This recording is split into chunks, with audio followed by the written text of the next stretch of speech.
Le dénombrement est la bête noire des chapitres de terminale. Si les outils utilisés pour compter ne sont pas foncièrement difficiles à comprendre, savoir quand et comment les utiliser à bon escient peut se révéler plus ardu. Cette vidéo est là pour vous donner les techniques de base à bien connaître. Commençons par représenter les 3 outils de dénombrement les plus fréquemment utilisés. Tout d'abord, nous avons les couplet. Les couplet désignent des listes d'éléments ordonnés d'un ensemble. Le cas désigne alors le nombre d'éléments ou encore la taille de la liste. Pour former un couplet, on pioche puis on dispose un à un des éléments de l'ensemble initial dans la liste. Le tirage des éléments du couplet se fait sans remise, c'est-à-dire que le même élément peut apparaître 2 fois ou plus dans la liste. C'est cette particularité qui nous permettra de distinguer des situations modélisables par un couplet des autres situations de dénombrement. De même, un couplet peut contenir plus d'éléments que dans l'ensemble initial qui permet de le construire. En pratique, les couplets sont adaptés à la description des issues d'une expérience aléatoire qui se répète sans changement dans les issues de l'univers de base. Par exemple, si on lance 6 fois une pièce, le résultat de l'expérience se présentera sous la forme d'un 6-uplet de l'ensemble pile-face. De même, si on lance 4 fois un dé, le résultat de l'expérience se présentera comme un 4-uplet de l'ensemble des entiers de 1 à 6. Enfin, si on pioche, avec remise, 9 cartes dans un jeu, le résultat de l'expérience se présentera sous la forme d'un 9-uplet de l'ensemble des cartes du paquet. Pour compter le nombre de couplets d'un ensemble, ou encore le nombre d'issues associées aux exemples précédemment cités, il suffit de manipuler des puissances. Si l'ensemble dans lequel on pioche les éléments du couplet est composé de n éléments et que l'on en pioche k, le nombre de possibilités différentes s'élève à n à la puissance k.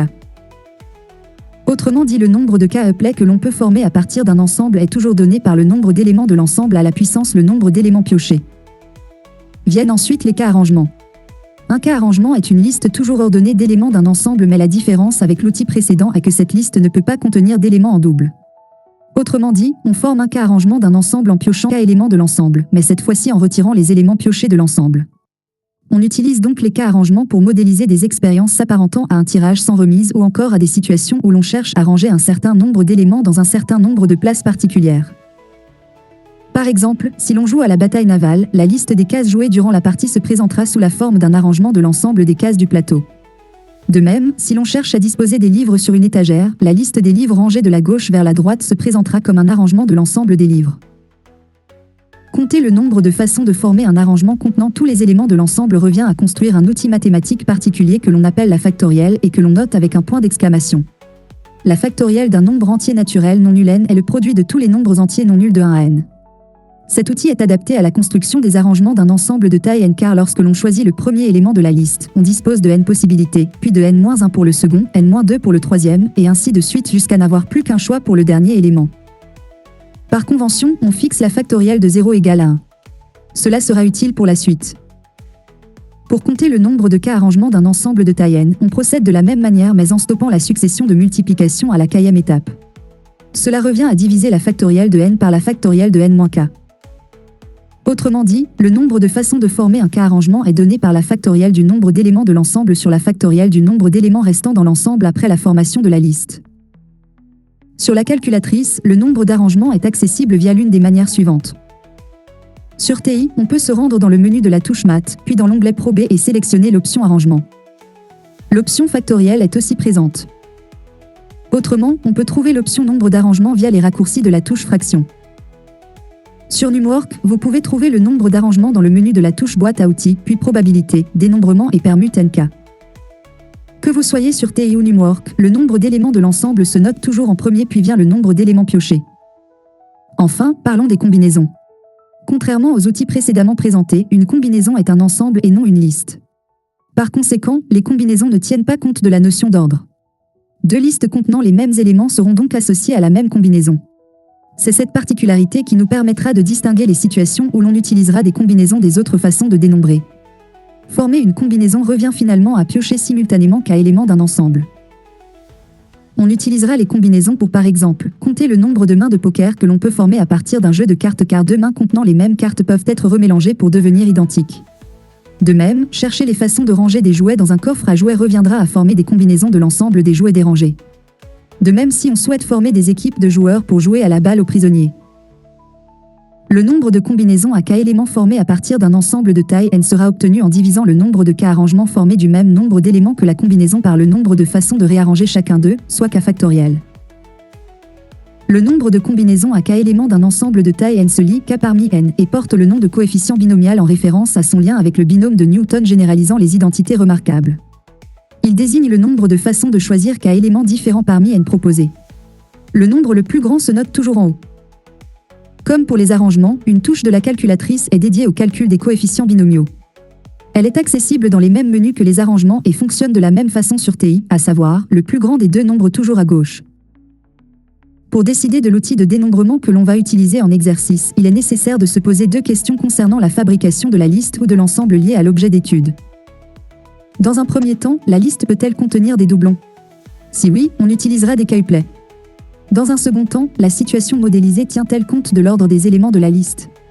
Pour le vérifier, on peut toujours imaginer deux listes formées des mêmes éléments dans deux ordres différents et se demander si, du point de vue de l'expérience que l'on modélise, ces listes sont considérées comme identiques.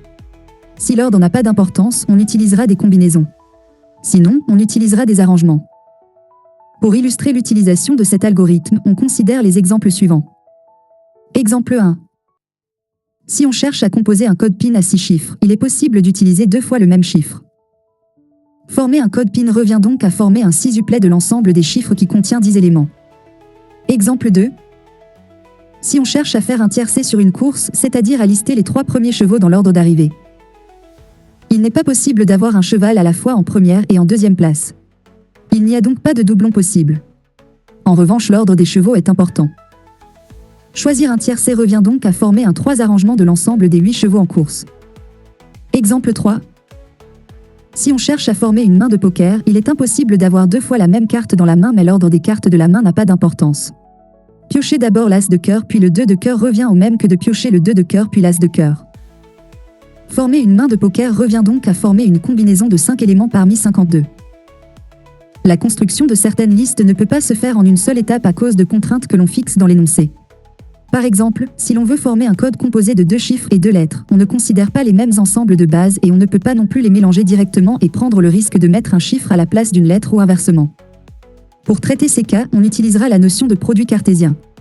Les éléments du produit cartésien de deux ensembles se fabriquent en choisissant un élément provenant de chaque ensemble de manière à former un couple. Les éléments du produit cartésien peuvent se lister grâce à un tableau. Il est donc facile de les compter en multipliant le nombre d'éléments de chacun des deux ensembles. Ce principe, dit principe multiplicatif, se généralise dans le cas du produit cartésien de 3, 4 ensembles et plus. Pour reprendre l'exemple précédent, on pourra considérer un code à 2 chiffres et 2 lettres comme un élément du produit cartésien des codes à 2 chiffres et des codes à 2 lettres. Le nombre de codes total sera donc le produit du nombre de codes à 2 chiffres par le nombre de codes à 2 lettres. On dira alors que l'on décompose la fabrication de notre liste en contraintes revenant chacune à piocher des éléments dans un ensemble isolé. Chaque contrainte doit ensuite se résumer au choix d'un outil de dénombrement de base via l'algorithme détaillé plus tôt. Modifions donc l'exemple précédent et cherchons à former un code composé de 3 chiffres quelconques puis 3 lettres distinctes. On peut résumer la construction de ces codes par le choix des chiffres dans lequel les doublons sont autorisés. On utilisera donc les 3 uplets de l'ensemble des chiffres pour compter le nombre de possibilités. Le choix des lettres ensuite n'autorise pas les doublons et l'ordre des lettres est important car un code F finissant par AB ne sera pas identique à un code se finissant par BA. On utilisera donc des 3 arrangements de l'ensemble des lettres pour compter le nombre de possibilités. Au total, on multiplie les nombres de possibilités liées à chaque contrainte pour obtenir le nombre de codes. Si enfin il n'est pas possible de décomposer la formation d'une liste en contraintes liées à des ensembles différents, il peut être nécessaire de séparer certaines formes de listes pour mieux les compter. On appelle cela faire de la disjonction de cas. Cette technique s'adapte aux situations où les contraintes sont liées par le mot ou, au moins, au plus. Comme par exemple dans la situation suivante où l'on cherche à former des mains de poker contenant au moins 3 cartes de cœur. Ici, on ne peut pas simplement décomposer la fabrication de la liste en piochant 3 cartes de cœur puis d'autres cartes puisque l'ensemble des autres cartes contient possiblement des éléments de l'ensemble des cœurs. Si on fabrique de la sorte une main contenant le 2, le 3 et le 4 de cœur dans la première contrainte, il est possible de piocher le 5 de cœur dans la seconde contrainte. Cela reviendrait au même que de piocher sous la première contrainte le 3, le 4 et le 5 puis le 2 sous la seconde contrainte. Il y a des mains que l'on compte plusieurs fois. En revanche, on peut séparer les cas où la main contient 3, 4, puis 5 cœurs. Chacun de ces 3 cas se traite alors comme l'exemple précédent en décomposant la fabrication des mains en contraintes puis en utilisant les 3 outils de dénombrement de base. Une fois le nombre de possibilités associées à chaque cas déterminé, on les additionne de manière à obtenir le nombre total de possibilités.